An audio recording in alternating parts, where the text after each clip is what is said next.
Good evening, ladies and gentlemen. Welcome to Atlantic Bushcraft Adventures. Sorry. Tonight, we're on episode 265, and we are going to be talking about quick food ideas while you're out in the bush. And truth be told, this is kind of your topic there, Ben, so lead us in. Tell us where we're going and how we're getting there. Well, as I eat here, one of the questions that always gets asked when you go is, what are we going to eat? What are we taking for food?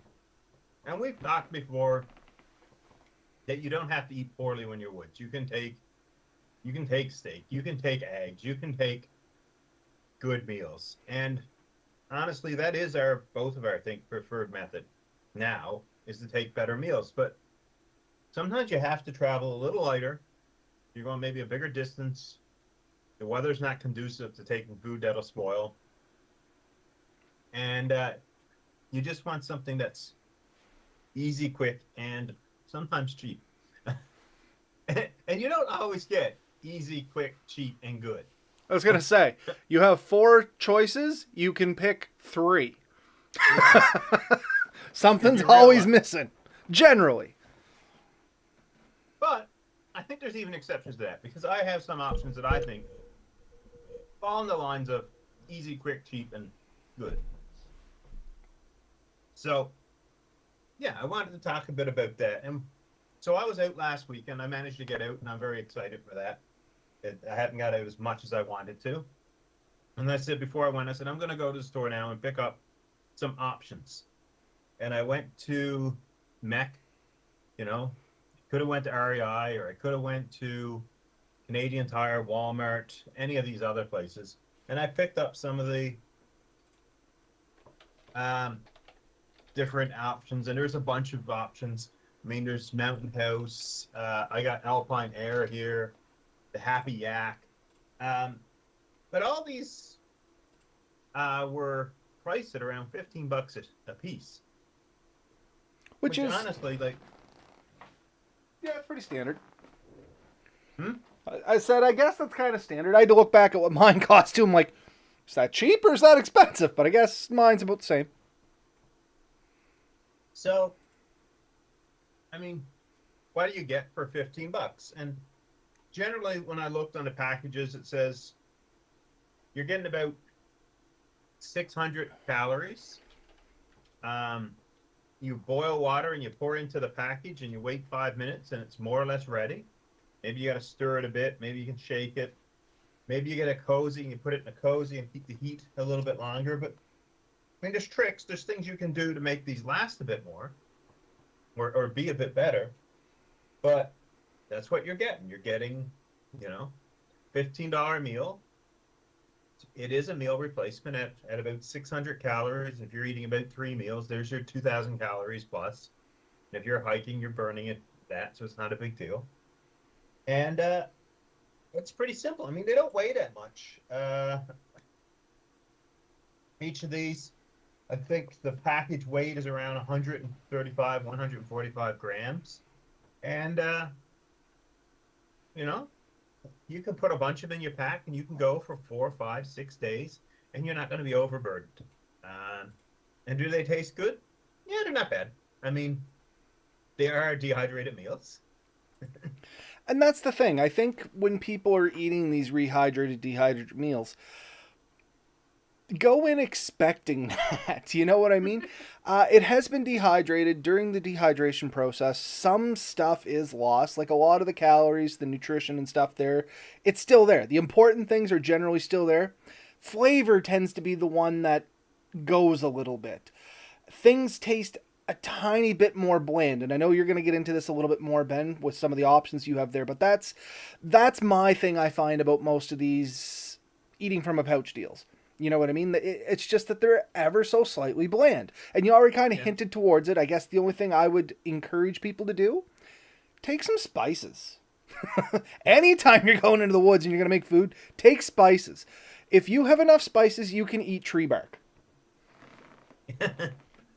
And I do. I went to Dollar Store. We talked about this in the past, I think. And I bought little vials. And I got a swath of leather. And I wrap them up in the leather, and I can't remember how many there is. I got salt, I got a little bit of sweetener, I have garlic, like little dehydrated garlic Hmm. cloves. I have some kind of Italian seasoning.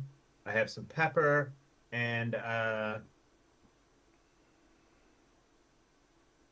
Montreal steak spice, probably. I was gonna say you pretty much hit everything I have. I also like onion chives.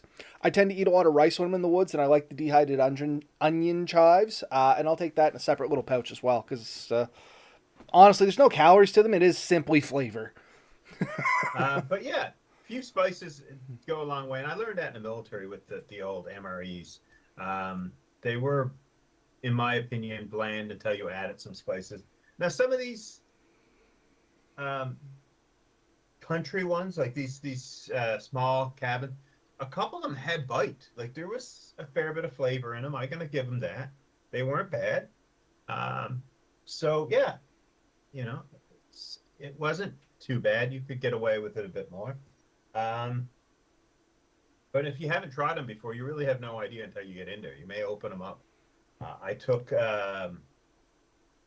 I had scrambled egg one. That wasn't too bad. But I did a few other things, and one of the ones I want to talk about, I have an example of this. I think you have an example too. Hmm. Um, Go to your dollar store or any of your grocery stores, and there's the little. These are Nor. I know there's a Sidekick. I look for the ones that said just add water. Yeah. And you can get you can get the ones that want milk, and if you want to really save that, you can take powdered milk and just mix it up a little before you cook, and you'll have what you want really. I was gonna Um, say, even with the ones, I was gonna say, I think this one requires milk. Bring a cup of water. Yeah, this one says it should have milk, and honestly, I've made them without the milk, and they're still plenty good. You know what I mean? Are they gonna be a little creamier, maybe a little more zesty? Yes. Are they perfectly edible without it? Yeah. So I mean, now, yeah, you can bring that powdered milk. I usually carry some of my spice thing too because I like it with my tea. Not a bad idea. Never thought about using that actually in the rehydrator there.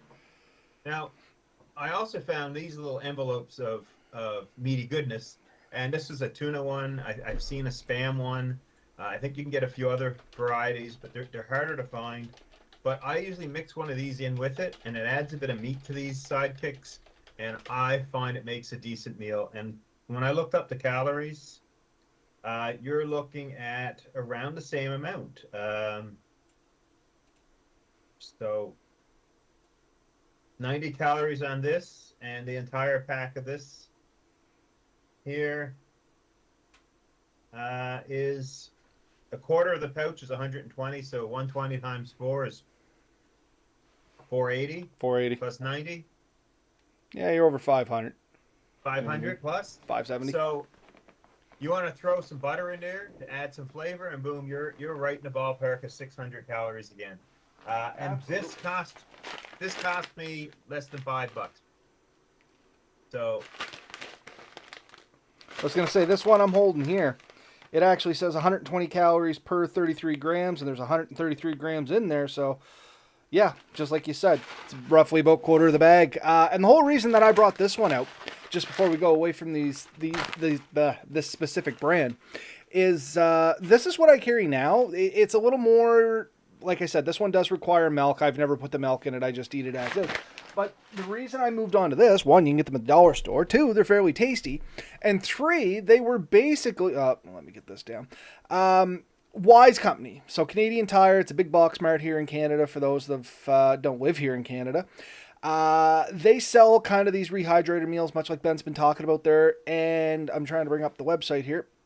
This should be it. Yeah, so this is basically it right here. It's the Wise Company Pasta Alfredo Chicken, $14.99. Just like Ben said, it's on for $15. And honestly, the the core with like I said, there might be a $1.25 from the dollar store or something like that. You cook that up, I like that just as much, and I can yeah, literally get like 10 packs of those for the price of one of those. and I gotta say, I think I had a noodle one similar to you had, and this is a rice one, but I have to say I found it just as tasty and just as filling as the $15 meal. So I can take 3 of those. That's a whole day for what I can get a single meal and still be saving a bit of money. Easily. Um, And I have I guess while we're on dollar store purchases here, rice.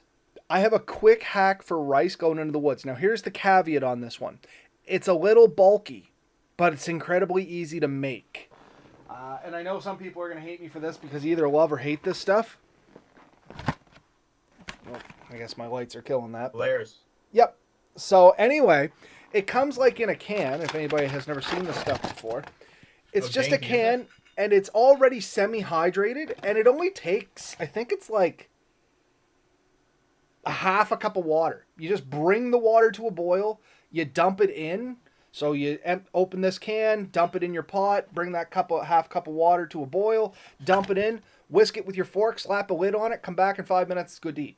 You know what I mean? Real fast, makes good rice, has chicken stock built right into it. I think that's what's in the flavor packets that come with them. And I mean, you can choose to eat it or not, depending on how you're using it. And like I said, makes a great rice, enough for 2 people. Kicker, you got a can, and it's a little bulky. You can get them they're more of a plastic. Like this one here is definitely more of like a foil and cloth.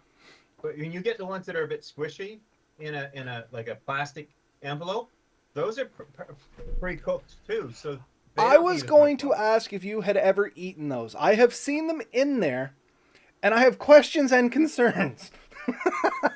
Are they good? One, and two, what's the life? Like, they have them right out in the aisle, so I assume they don't need to be refrigerated or anything like that going into the woods. I know it'd be a little warmer in the woods, but is that going to hurt those at all? Are you aware of? No, I think they're perfectly fine. They're sealed, so there's no air getting to them. They've been pre-cooked to a certain degree, so they're not fully cooked, and you do need to add a bit of water, but that would be very similar to what you have in that can. And there's usually flavors already pre-added to them, like you said. So it's very little work. Very little garbage. They're great options, and it's something that I've often taken. The other option is you can dehydrate food yourself. And if you think about it, 5-minute rice, the minute rice or whatever, that is generally pre-cooked and re-dried. Yeah, I was going to say, isn't that literally just long grain rice cooked, cooled, dehydrated, and thrown back in a box? Yeah. And then it just absorbs moisture quicker, so you don't have to go through the effort of like a long grain rice, because that takes longer to cook properly. And if you're in the woods, that's maybe something that you want to avoid just because of the time frames. But yeah, definitely some really good options. And it's one of my favorite things to do is take something relatively simple. I still occasionally take cans. Beans and wieners. A good can of beans or wieners. I still enjoy it. My guilty pleasure, for what it's worth. Yeah. And I don't know if it's reminiscence from when I was a kid or what it was, but I call them all alfaghetti, but it's not alfaghetti. It's like those canned pastas. Raviolis and stuff? Not even the raviolis, like the kids stuff. It usually has like kids cartoons and stuff on it. Isn't the name of the company, Ravioli? Chef Boyardee makes ravioli. Ravioli is a brand of it. But anyway, those like kid zoodles or alfaghettis, whatever you want to call them, every now and then I take a hankering for one of those, and you want to talk about something that tastes delicious cooked by a campfire. And I don't know if it's back to last week's episode where it's all mental or whatever, but man, those things are good. They're rich. They're absolutely not healthy for you, but they are good. Yeah. Yeah. They are. A lot of these things are good, and they bring back, like you said, childhood memories and stuff. And all these, a lot of the canned foods, you can get good stews and stuff too. The stag stews. It is bulkier. It is a bit heavier. You do want to be somewhat careful. You don't go denting the cans up too much and potentially making them, because they've always said if you damage the cans too much, you can put metal in your food. Yeah, so the way the cans work, and it's funny enough, we did an experiment on this. If you use a slight acid that melts metal but not plastic, you'll notice that most of those cans have a liner of plastic on the inside of them, much like a pop can and stuff like that. They have like not a metal liner, a plastic liner inside them. And if you kink the can, like you said, and it goes through that plastic liner, and it's just literally a microscopic film, that can potentially rust, and it's a perfect environment for like tetanus and botulism and things like that. But I mean, Yeah. it does take a while for that too. Let me back up a little bit. If you drop a can on your way out the door, that doesn't mean in an hour that it's going to be on edible. It has to have a little bit of time. It has to, ferment, if you will. So, yeah, if you dent a can, I wouldn't leave it for months, but a couple days. I'm not saying do it. I'm saying I would probably do it. Yeah. Um, More and more though, I am finding you can get those things in packages, not unlike the tuna. So if you want to look around, you can oftentimes find them. It's usually the more of an individual serving size.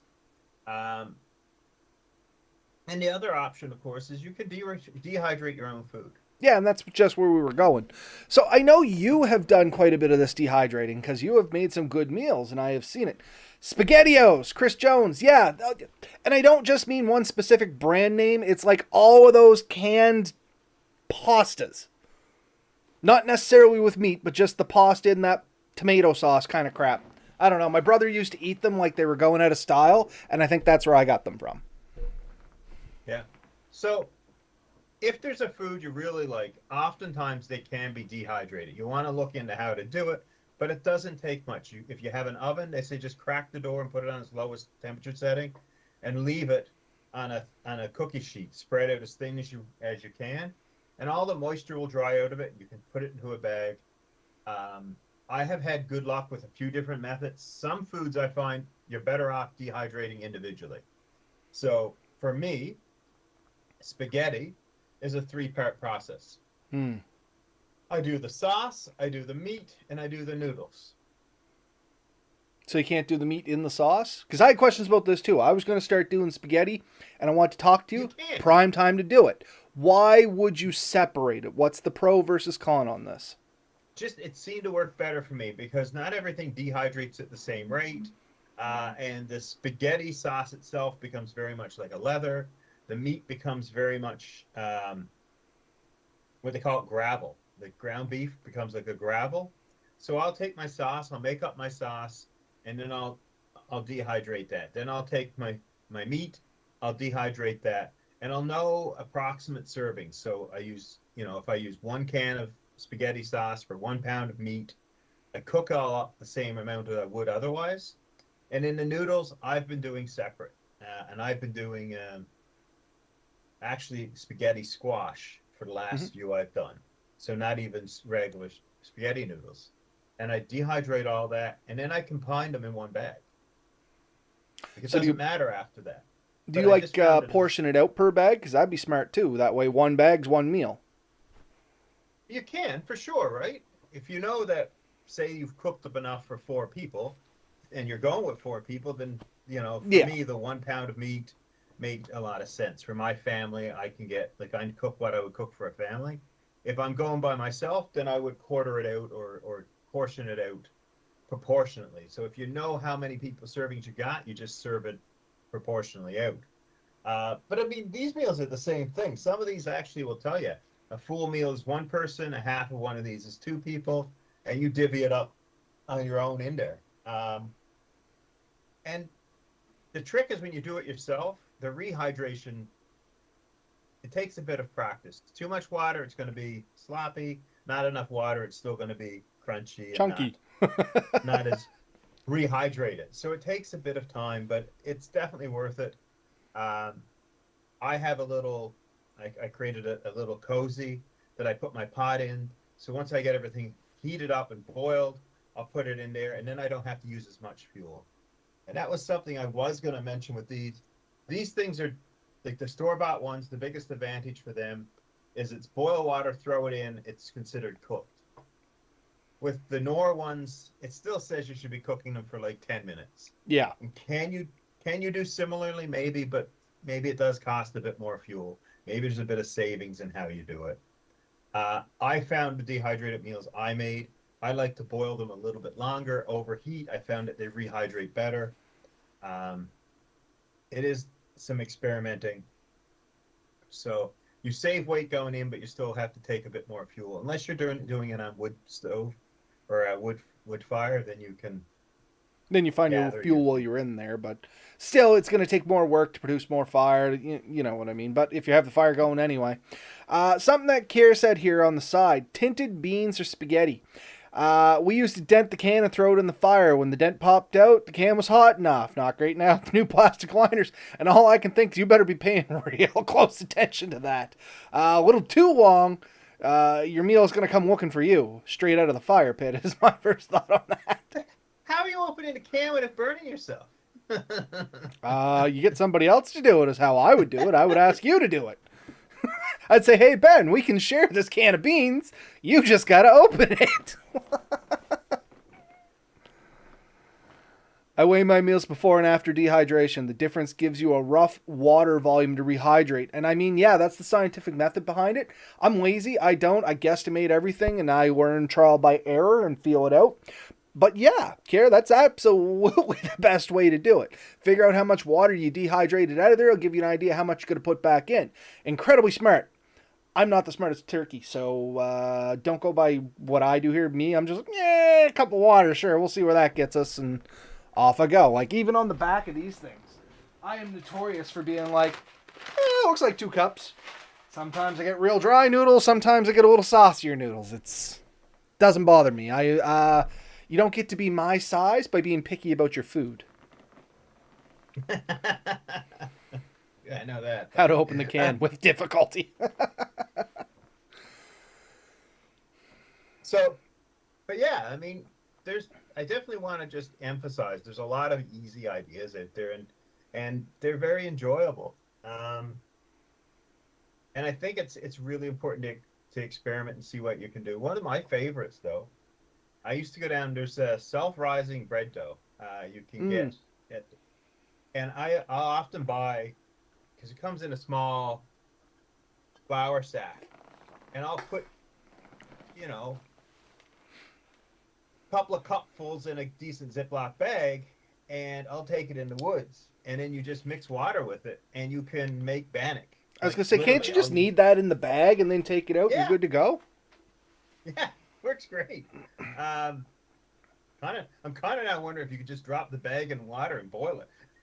It'd be like a dumpling. I don't see why it would be. I'm going to try it. Now that we've said it, I'm going to try it. But it works. I've often made that, and it gives you a biscuit or a piece of bread that you can eat a lot of your food with. It's surprisingly enjoyable. Just fried on a frying pan. We would have called it Toutons growing up. I'm sure there's plenty of names on it. Something else that's easy to take is and it is super ready. It's right there. Pancakes. The just add water pancakes. Absolutely. Take it in an old ketchup bottle without the water in it. Then when you get there, you just add the water, shake it up, squirt it out. Man, it's a great hack. Man, so we were in the States and we found it sold that way. Like Oh, sweet. No, I always did it the redneck way. Of course, not rinsing my bottles good enough. I always had a pancake or so that would taste a little tomatoey. But yeah, just an old ketchup bottle, man. I didn't know they made it like that right from the get-go. Oh no, you can. We bought it last year and used it, and then we started doing our own. And actually, the bottle we prefer is the mayonnaise bottles. The Like the Miracle Whip squeeze bottles kind of deal, yeah? the hole is a little bit bigger. The spout is a bit easier to get stuff in. Yeah, that makes sense. If anybody wants to really know, there is a difference in pancake mixes too. Don't just, and this is the only time I'm going to advocate for don't grab the cheapest stuff.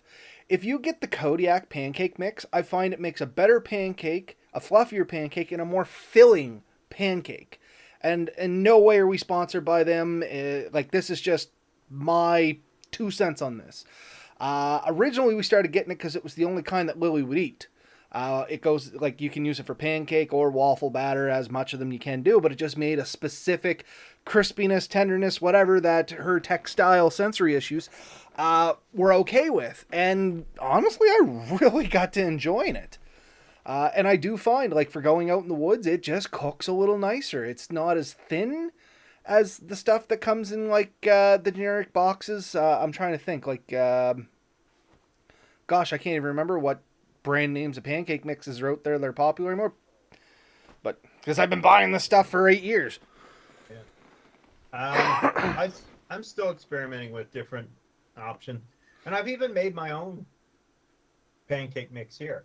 Yeah, You know, out of like, excuse me, baking soda flour, salt, and stuff like that. yeah, and I've looked up keto options, so I was using almond flours and stuff. There's some good options out there. It's worth experimenting.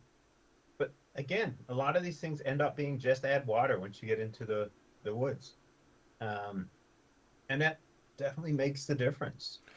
Oh, I had one I want to talk about because I know somebody's going to say, well, you didn't mention. And this is generally because Ben and I don't eat a lot of this, but I know Mel likes these. And don't get me wrong, I occasionally like these, and it comes with a hack. So where will we be without good old ramen? And everybody's going to say this is a staple of camping, right?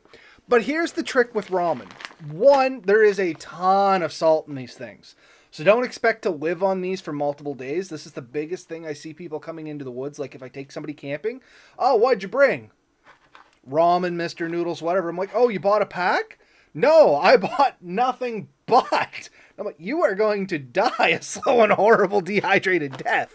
But anyway, if you are going to take some noodles, and once again, I don't crap all over these things. Just make sure they're not the only thing you're bringing, because what is this? It's 290 calories, but out of that 290 calories, 1,200 milligrams of salt or sodium. So there is way too much in this for the like eating this every day. Now, backtracking. Eat your noodles. The juice or whatever you want to call it that's left over, the noodle water, you can bring some scrambled egg mix or whatever, and you can literally reheat the stuff and make your scrambled egg in it. It actually turns out really nice. I prefer that. Mel, on the other hand, likes this kind of stuff. This is she usually goes with rice or something like that. I guess this is more my thing, but this is organic rice and buckwheat blend. And you just bring a little bit of that, throw it in this, and just reboil it until it reconstitutes. And then you actually can save that for your next meal, is what I find. I kind of double cheat. Take the flavor out of this to reheat for my lunch. Because for whatever reason, I usually eat my Mr. Noodles in the morning. Once again, when I'm in the woods, it's one of those weird things. So I want a Mr. Noodle cup. It's first thing in the morning, so I can kind of choke the noodles down because they never come out right in the woods. But I generally like to sip on that noodle water, which once again is terrible for you folks. But I get it. I do get it. Yeah, and you'll honestly never see me bring ramen to the woods, ever. I know you wouldn't, Ben. That's why I knew you wouldn't talk about it and why I had to.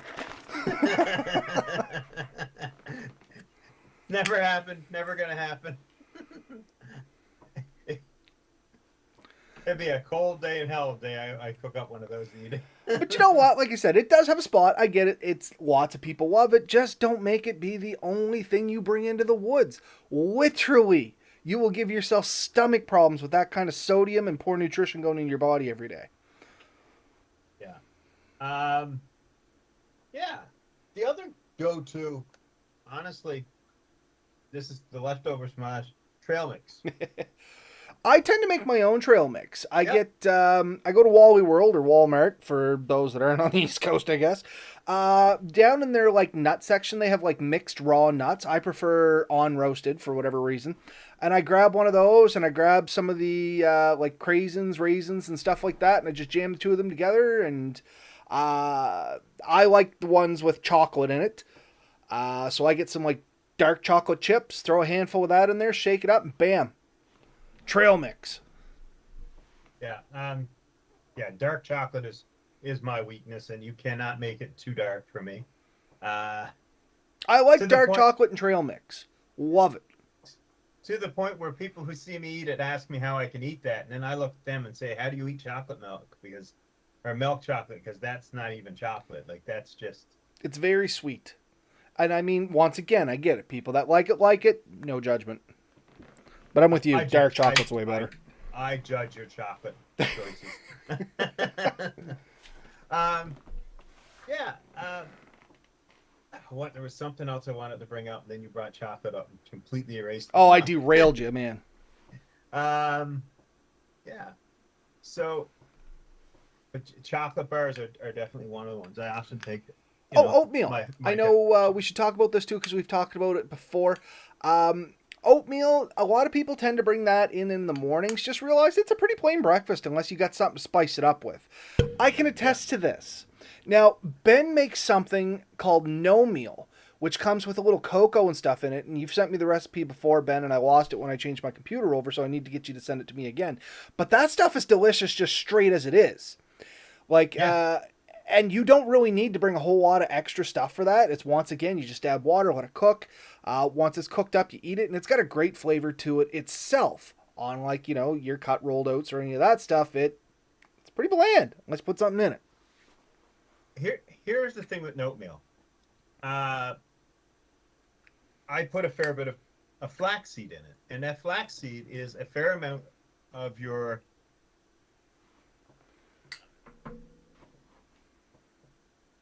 um, your fiber for the day. So just keep that in mind that a lot of people don't have enough fiber in the day. No, not at all. And that's actually one of the ways I get a lot of fiber in my diet too, is I do overnight oats. I do use cut rolled oats for this one, half a cup. Pound in the flaxseed and chia seeds, teaspoon of honey, and a little bit of whatever kind of milk happens to be there, be it soy, almond, regular. I'm not picky. Yeah. Um, Other than that, here's something that really is never a bad idea to have in your pack. Actually, two things, but one, hard candies. Uh, I like chewy candy. I do take a few hard candies, don't get me wrong. If nothing else, folks, hard candy will alleviate boredom. It literally gives you something to do.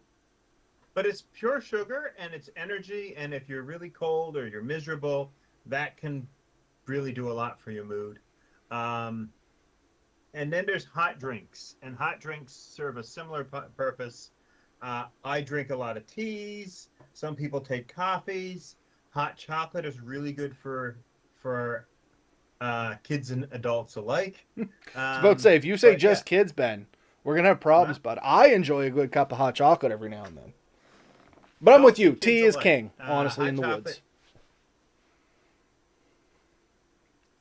And there's a lot of teas out there, too, that for in the woods, they just go good. Like, I tend to take a lot of teas in the woods that have ginger in them. One, it is any kind of stomach problems I may have in the woods that'll alleviate it for me. And it kind of gives you that protection going into it as well. That way, if, I do some iffy things. I'm not going to lie, folks. I do some iffy things. So I'm always preparing for the worst. And I find ginger tea, I'll start drinking it the day before I go in the woods, and I continue drinking it the entire time I'm in the woods just to help with any intestinal issues I may have while I'm in there. And I like the heat. Ginger tends to give your tea a little bit of a heat to it, like a little bit of spice. And there's nothing like, even during the summer, the coolness of the night, you have a nice hot cup of tea that has a little heat to it itself. There's just something real comforting and cozy about it. Yeah. Um, yeah. Just trying to think if there's any other subjects I wanted to capture. Um, you know, Personal preference, I think, in the end, really matters to everyone. Um, for you, it could be craft dinner. It could be, um, some people like canned fish, sardines, things like that. Whatever really uh, floats your boat or makes you happy. Um, it really does add to your trip, though. Taking food that you enjoy. Um, don't get caught into the trap that it has to be quick and easy, but just make sure you can do it safely. So whatever you're taking, make sure you can cook it properly.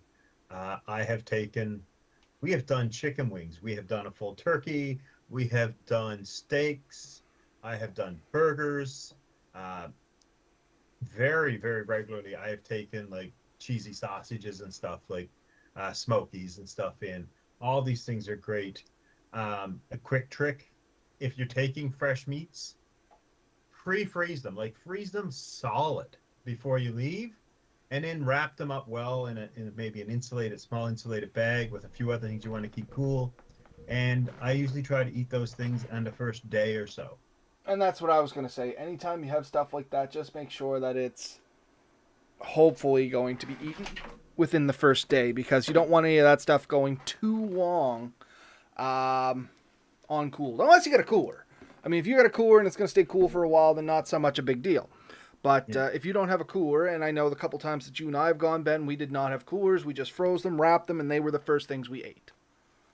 Ready crisp bacon though is pretty well shelf stable for days at a time. Yes, and that is a staple that I have since moved on to going into the woods, learning from you. Even when we're going cabin camping and stuff like that, I tend to bring it now. Mel and I both just like it. It's quick to make, fills the void, and it's tasty. Well, you know, uh, somebody mentioned the other day somewhere that we should, create a religion that is tax free and would provide us all with housing. And they said there's two things we can worship, and one of those was bacon, and the other thing I was pasta. And I'm like, all for the bacon religion. I know you're not keen on pasta, but I would be all for pasta. Yeah. So But pastafarian. now, now that we've kind of gone over all that, I want to backtrack a little bit and get some information from you. You do have a couple options there beside you, and I know you have tried a couple of those options while you wrote this weekend. What is your rating on those? I know I'm throwing you into the fray of things here, getting you to do kind of a live review on this stuff, but honestly, no prep. That's kind of what I'm looking for. What's your thoughts on Yeah. those kinds there? What's your best bang for your buck? Which one would you buy again? Which one would you avoid? Once again, folks, before we start this, we are not sponsored by any of these companies, and if Ben doesn't like your companies, please don't hurt us. This is personal opinions only. I didn't mind them. I mean, are they worth $15? That's a hard thing to say. It's light and easy and didn't take up much room in my pack, so I was okay with that. Especially for an experiment. Would I go camping taking just these type of dehydrated meals? Probably not. I'm definitely going to supplement them with these. Honestly, like I said, for less than $5, I thought it was every bit as good. And when you're making a trip and you're looking for something easy and space saving, and it's cheap and tastes good, I'm gonna go with that. I would, but yeah, especially if there's a meal you really want. Some of these, would take a bit of time. Like I got a beef stew. Beef stew probably wouldn't take that long to make and dehydrate, but the one I took in, I think I ate one that was a shepherd's pie, and it was surprisingly good, like for what it was. Salisbury steak has generally been my weakness. I have never had a good one from a dehydrated meal, and that's including military MREs. And these ones, too, which I showed you. I don't think I've held up here yet. These are just, they're like civilian military-style MREs. So you get the worst of both worlds. If Gary Lynch was listening, I would get him to throw it. He used to get these egg crystals, I think he called them. It wasn't dehydrated eggs, it was egg crystals. And I think you get some on Amazon, and they cook up just like real scrambled egg. We'll have to pick his brain and see if we can pry that secret from his hands. Because that is the other thing. I've never really had great eggs that have been reconstituted. They always come out a little sloppy. The one I took this time, I gotta say, were the closest I've ever had to good ones, and I think it was eggs and sausage, and I enjoyed it. I don't regret taking them in the least, but I took them this time as more of an experiment than anything else, and I enjoyed that. I was happy to have that as an option. As I have other trips planned this year, I want to know what my options are and make sure that I'm taking something that's going to leave me fairly happy. So I still have a few leftovers there. I'll pick up more of the cheaper ones. And I will be taking fresh meats and stuff too on my trips. Because nothing beats a good steak or a nice, nice hot dog over a fire, right? Absolutely. And yeah, a good fresh meat on the first day. For those that eat meat, if you don't, whatever. Once again, no judgment, folks. But I do find a nice, solid, heavy, hearty meal, that first supper, sets the mood for the whole camping trip. Yeah. But And if your trip is vehicle based, you have the room for a few cans of food. You can get decent cans of food. Just, I don't care what you're taking in. If you take it in, take it out. So don't leave your garbage, your tin cans, and all that in the woods. Clean up after yourself. Don't make a mess. That makes it a big difference. I've lately been in, and there's so much signs of humans. I've gone in and found 3, 4 fire pits in one site. There's no need of that. And then toilet paper strewn around the woods. It's not dissolving quickly. and we've talked about that before. It's Yeah. just because you think it breaks down or it goes down into your sewer or into your septic, whatever you happen to be, it doesn't break down the same in the woods. Yeah. So, yeah. But other than that, I mean, I think I've covered everything I wanted to cover. Absolutely. And just one last thing here. I was reading the comments. OXO stock cubes are a great drink base for hearty stock. Yes. Yeah. And that's another great one that we should have mentioned and then totally forgot. Though those little stock cubes, you can throw it in a cup of water and make yourself a real good, just hot drink. You can throw a few other things in there, and like you said, make a stock for a soup. They are definitely good to have, and I do carry like the individual packaged ones. A couple of those are in the bottom of any of my bags, either in the truck or the one I go in the woods. It's just, once again, just having that hot, flavorful drink, even in a survival situation, it would raise your spirits, gives you something in your stomach, gives you some flavor. Yeah, they're an awesome thing. Thanks, Scare. But yeah, I really was just kind of following your lead this time, Ben. I'm not even going to lie about it. So if you're wrapped up, good a spot as any to call her quits for tonight. Yeah, no, for sure. As always, folks, get out there, have fun, enjoy yourself, experiment with this stuff. Try different foods. Let us know what really worked for you, what didn't work for you, what you really enjoyed. I think we have mentioned probably dozens of good meals here today, and by no means are we exhausted what we could offer, but it's really up to you. What do you enjoy? But there's so many options out there that you can take that don't involve much soups, little things like this. You can get the soups, the rices, the pastas, easy meal. For me, throw a bit of protein in there, and it's good. And the last thing I didn't mention, but I should have, is cheese. I always take wax wrapped cheeses when I go. But yeah. All right. Well, that's it for me tonight, folks. We'll see you next week. Get out there, get dirty, have fun, be safe. Night, everyone. Night.